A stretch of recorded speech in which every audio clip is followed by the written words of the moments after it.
Okay guys, I've gone ahead to put my pepper and onion in here. So yeah, it's here, it's diced in there. Just go ahead and blend. Okay, so I've blended, and I didn't blend it smoothly, just you want it to be coarse consistency. As my oil is hot, so I'm gonna go ahead and add my pepper.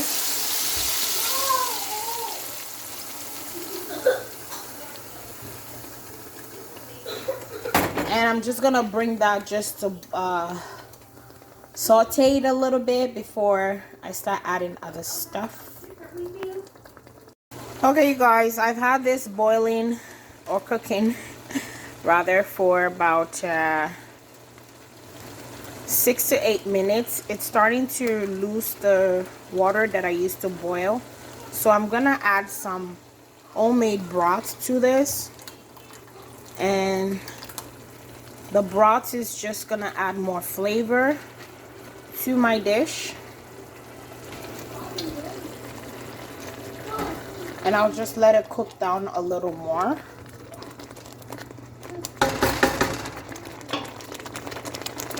Just gonna go ahead and season with a little bit of bouillon. Like I said, my broth has some seasoning in it, so I'm just putting just a tiny bit of the bouillon that I have here. I have the beef flavor and the chicken flavor, and I'm just putting about 1 tablespoon. Trust me, you don't need much. And I'm adding some rosemary or thyme. Some people use thyme, but I'm using rosemary. Just a little bit of yellow curry as well for flavor. It's not much here. Starting to really smell good and look good as well. We're just gonna let the water from the broth and the stew blend together, and then we'll add some more stuff to our stew and finish it off. I'm gonna go ahead and add my other ingredients. I'm putting smoked turkey. Also, I'm putting dry fish, dry cod fish. Also, I'm adding shrimp, dry shrimp. And I'm gonna let that also simmer together.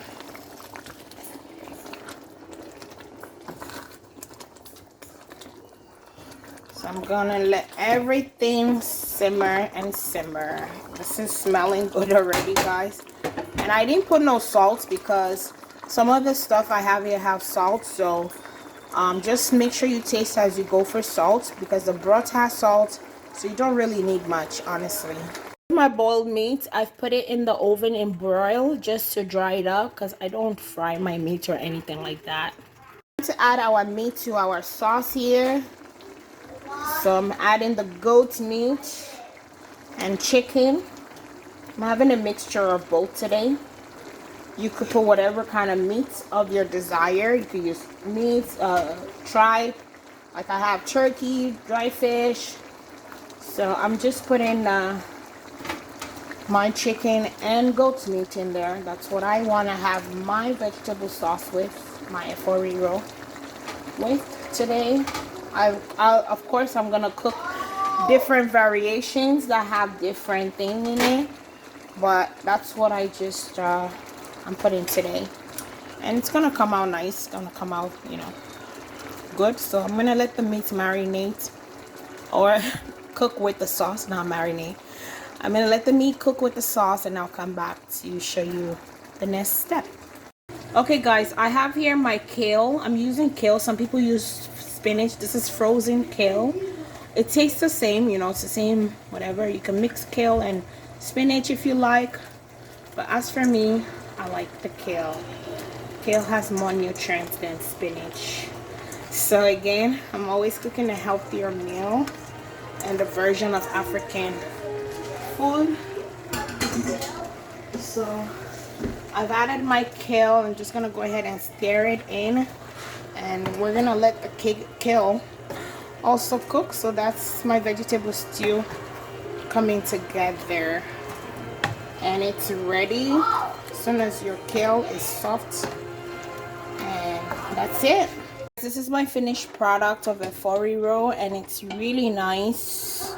Tastes really awesome. I'm gonna show you what I'm plating it with. Having my Efo Riro with Efo Riro and eba, which is cassava flour, and it goes together. Guys, I have a little boiling water here. I'm going to be having my vegetable stew with gari, which is eba in my language, so I'm making it now. So I'm just gonna pour the gari. I know you guys can see it's kind of steamy here, so I'm pouring some gari so it's thickening up. Okay, that is good enough.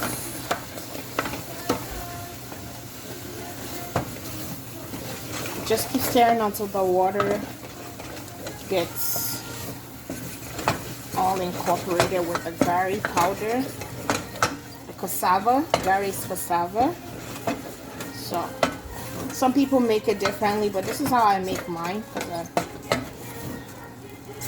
Okay, it's done, and I will plate it and come and show you guys what it looks like.